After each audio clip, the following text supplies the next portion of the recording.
cultive la terre pour faire des légumes. Voilà, donc on prépare au tracteur, on entretient au cheval de trait toutes nos cultures, on n'utilise pas de pesticides de synthèse, on fait une agriculture dite naturelle. Notre stand de vente qui est ouvert une bonne partie de l'année en bord de route pour les clients locaux. Et après on fait les paniers de légumes, on vend aux restaurateurs, à la cantine, on fait les marchés et on alimente aussi la ruche qui dit oui au château des Garcinières. On est installé depuis 2011, donc c'est la 7e saison qu'on cultive des légumes. Donc au début j'avais aucune notion pour planter des légumes, je ne savais même pas planter une salade et puis maintenant on en fait beaucoup. On a pu voir.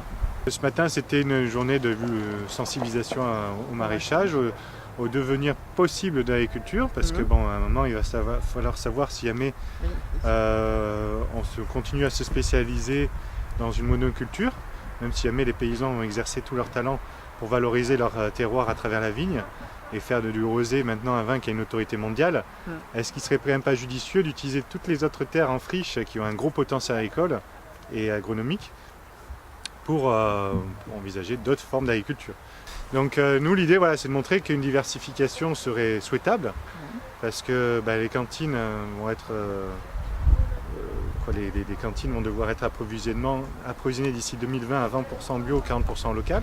Est-ce qu'il ne serait pas judicieux d'anticiper le besoin, l'application de la loi et du coup de recréer des fermes maraîchères et de polyculture élevage?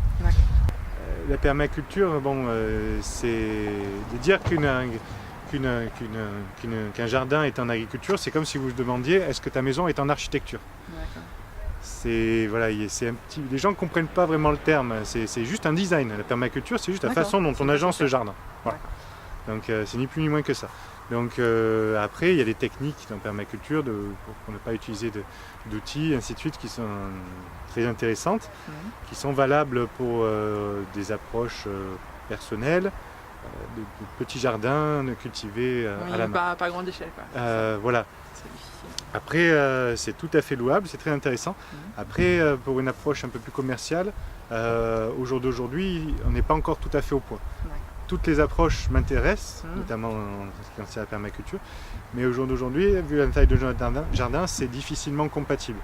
Ça ne veut pas dire que c'est fermé, c'est-à-dire qu'il y a des gens qui travaillent aussi au développement de la permaculture à plus grande échelle, et le jour où on aura trouvé les techniques éprouvées et qui seront rentables, parce qu'on ne peut pas travailler des techniques qui n'ont pas éprouvé la rentabilité, sinon on n'est pas là l'année prochaine. Donc voilà, c'est bien d'avoir un idéal et un but, mais il faut que ce but reste réaliste. On peut créer des utopies aujourd'hui, à condition qu'elles toujours soient réalistes et économiquement viables. Ok, merci.